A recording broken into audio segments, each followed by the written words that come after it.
यानी वो सीधे कह रहे हैं कि उन लोगों को इस्लाम से हिंदू धर्म में कन्वर्ट करने की एक मुहिम चलाई जाती है, उनके खिलाफ भी कोई एक्शन लीजिए, वो ये पूछ रहे हैं। बताइए राकेश जी।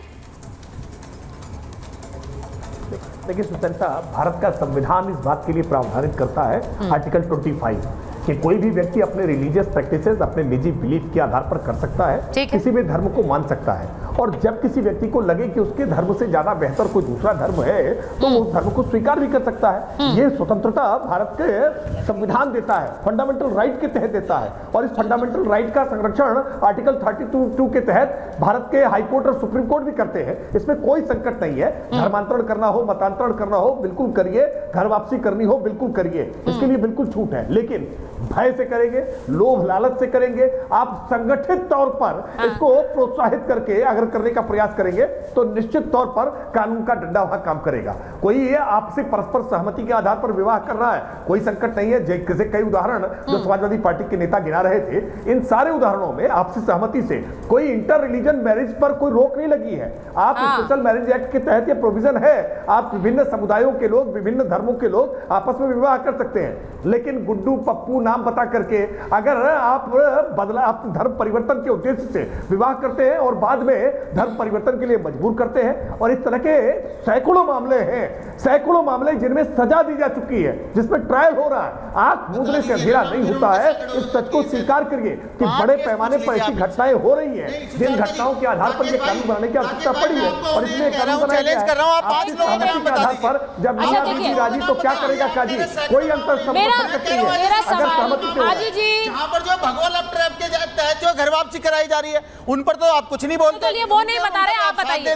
साथ देते नजर आते ऐसे कानून और ऐसे अध्यादेशों के खिलाफ। देखिए पहले भी ये इस तरीके का लेकर आप कहते थे, हाजी साहब आप बताइए, हम इसको चैलेंज करेंगे। नहीं हाजी साहब चैलेंज करेंगे। हाजी साहब नो, आप ऐसे बोल रहे हैं। आप जरा 4 उदाहरण आप गिनाइए। मैं बता रहा हूँ, बताइए। अरे मैं बता रहा हूँ, आप बधाइयों में बताइए। नहीं एक लड़की मुस्लिम वाली बात नहीं होती, बताइए जरा कौन से उदाहरण है। परिवर्तन कराया भगवा लव ट्रैप के तहत 1000 मामले हैं। आप 1000 हाजी साहब जब अवधेश जी बता रहे हैं तो वो नाम लेकर बता रहे हैं, आप नाम लेकर एक नहीं बता पा रहे। बदायूं में एक लड़की, बंगाल में एक लड़की, ऐसे नहीं होता सर। इनकी बातें ये तो झूठ बोलते हैं भाई। आप चेक करा लीजिए, वरना केस करिए। अरे हाजी रंगराज रुको 1 मिनट भाई, तुमने बहुत बोल लिया। रुको अब तो पार्टी के प्रवक्ता है, आप थोड़े संयम में ढंग से बात करिए ना। अरे भाई नहीं, नॉन स्टॉप नहीं। अरे तुम्हारा देखो ऐसा है। अच्छा ठीक है अवधेश जी, लव जिहाद। अरे भाई ये मानेगा नहीं, ये तो हाजी की आदत है। अरे शांत हो जाओ यार। हाजी साहब मेरी बस एक रिक्वेस्ट है, मैं बार-बार सारे पैनलिस्ट से कर रही हूँ। आप एक नेशनल टेलीविजन के सुपरहिट शो में है, प्लीज जरा उस शो की मर्यादा बनाए रखें। मैं ऐसे नहीं अपने व्यूअर्स से बात करती हूं जैसे आपने अभी बात की है। मैं सबसे ये गुजारिश कर रही हूं कि लोग देखते हैं आपको, महाभारत में लोगों को सुना जाता है, तो इस तरह से बात मत रखिए, ये बहुत खराब लगता है। अवधेश जी बात रखिए, मैंने आपसे सिर्फ ये कहा है कि जरा लोगों को बताइए। बिल्कुल मैं उदाहरणों की बात कर रही हूं इसलिए क्योंकि अगर ऐसे केस हैं हाजी साहब तो इनको काउंटर करिए भाई। मैं उदाहरण के पहले रुक जाइए, बोलने सुनो आप डाल लीजिए गूगल पे। मैं गूगल पे नहीं, सबसे पहले फिर आप गूगल पत्रकारिता करेंगे, पार्टी को आप गूगल पे चलाएंगे। आप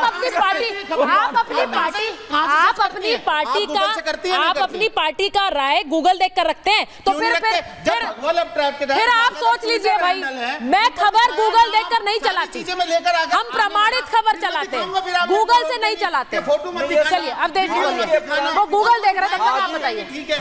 हाजी एक बार साहब गूगल देखिए। लव जिहाद शब्द का पहला प्रयोग कम्युनिस्ट पार्टी के मुख्यमंत्री बीएस अच्युतानंद। अरे सुनो बीच में, अरे अरे भाई मैं सच में आपसे इस तरह से बात नहीं करूंगी। कोई और डिस्टर्ब नहीं कर रहा है शो को सिवाय आपके।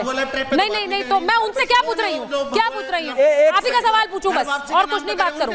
ठीक है अवधेश जी बोलिए, बोलिए उनके खिलाफ एफआईआर। ये चिल्लाता रहता है हाजी की पुरानी बीमारी। करना बंद करिए। अरे भैया सब हो गया आपका, प्लीज अब उन्हें बोलने दीजिए। बोलिए। ये जो देश में भाव फैलाया गया है कि ये केवल बीजेपी आरएसएस है, पहला बयान तत्कालीन केरल के मुख्यमंत्री बीएस अच्युतानंदन ने 26 जुलाई 2010 को केरल विधानसभा में दिया। उन्होंने ये कहा कि पॉपुलर फ्रंट ऑफ इंडिया और कैंपस फ्रंट जैसे संगठन दूसरे धर्मों की लड़कियों को फुसलाकर उनसे शादी कर इस्लाम कबूल करवाने की साजिश रच रहे। सुनो सुनो, पूरी बात सुनो। और ये आया था पहली बार, ईसाइयों ने यह मामला दर्ज कराया था। ये पहले हिंदुओं ने नहीं कराया था, ईसाइयों ने इसके लिए आंदोलन किया, धरना प्रदर्शन किया। मुख्यमंत्री, अब दूसरा बयान सुनिए, सुनिए दूसरा। उसके बाद केरल हाजी जी का माइक बंद करिए, मैं इस तरह से बात नहीं करूंगी। केरल विधानसभा में 25, अरे हाजी साहब लाता रहेगा, इतने अंधे हो चुके हैं ना। अरे भाई देखो, मैं ऐसे नहीं बोलता। माइक बंद करिए। केरल विधानसभा में 25 जून 2014 को फिर एक सवाल आया। तो इस बार जो अभी मुख्यमंत्री थे कांग्रेस के ओमन चांडी थे, उन्होंने केवल लव जिहाद शब्द का प्रयोग नहीं किया, बचा के बोला कि 2667 लड़कियां 2006 से लेकर अब तक प्रेम विवाह के बाद इस्लाम कबूल कर चुकी हैं।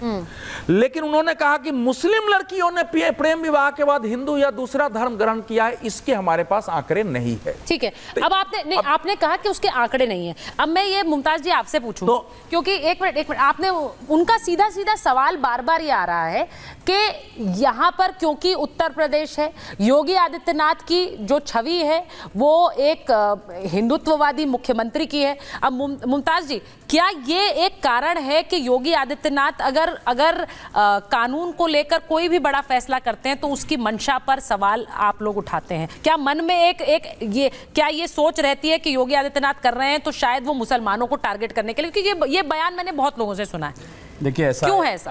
अभी आपने खुद ही कहा कि हिंदुत्ववादी, लेकिन जो मुख्यमंत्री होता है वो न तो हिंदुत्ववादी होता है, सही बात है, है, बिल्कुल बिल्कुल। मैं क्या कह रहा हूँ, शुरू से ही कह रहा हूँ कि मैं स्वागत करता हूँ, और योगी जी को तो मैं मौलाना कहूंगा, क्योंकि जो काम मुस्लिम पर्सनल लॉ बोर्ड का था नहीं किया, जो काम जमीयत उलमा हिंद का नहीं किया, जो काम जमाते इस्लामी का हिंद का था नहीं किया, वो काम योगी जी कर रहे हैं। जो धोखा दे रहा है, जो झूठ बोल रहा है, जो बहला फुसला के किसी को ला रहा है, उसकी इस्लाम में सख्त सजा है। और मैं तो कहता हूँ ये उम्र कैद नहीं, एक मिनट, सही बात कह रहे हैं, मैं कह रहा हूँ, एक मिनट, मैं कह रहा हूँ उम्र कैद नहीं, 2 साल बाद फिर आपको फांसी की सजा रखनी पड़ेगी। डायरेक्ट फांसी रखिए जो लोग ऐसा कर रहे हैं, जो लोग ऐसा कर रहे हैं। और इसके साथ साथ मैं कह रहा हूँ कि ये जो क्राइम में सबसे आगे है यूपी, वो भी रोकना चाहिए। इन्होंने अभी कहा कि साहब बहुत काम किया, मैं भी मानता हूं कि बहुत काम किया, नतीजा क्यों नहीं निकला? आउटपुट आना चाहिए था। फिर आप देखिए कि यही काम हिमाचल प्रदेश में किया था बीजेपी, वहां हार गई। यही काम कर्नाटक में किया था, ऐसे ही कानून बनाए गए थे, वहां हार गई।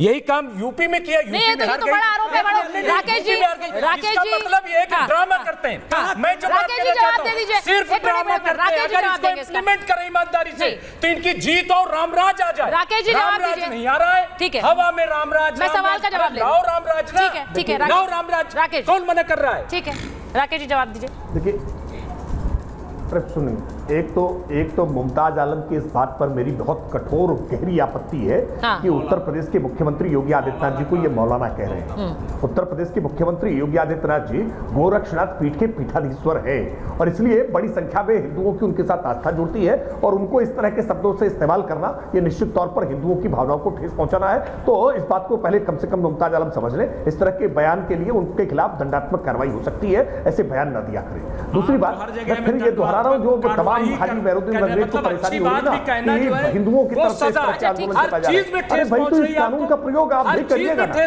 कोई शिकायत आपको मिले कि हिंदू ने बहला फुसला करके किसी को इस्लाम से हिंदू बनवा दिया है, तो निश्चित तौर पर यही कानून उस पर भी अप्लाई करेगा। स्वागत करिए। आपको लगता है कि अगर ये समस्या है तो ये कानून समाधान उसका नहीं देगा, इस बात को समझ लीजिए।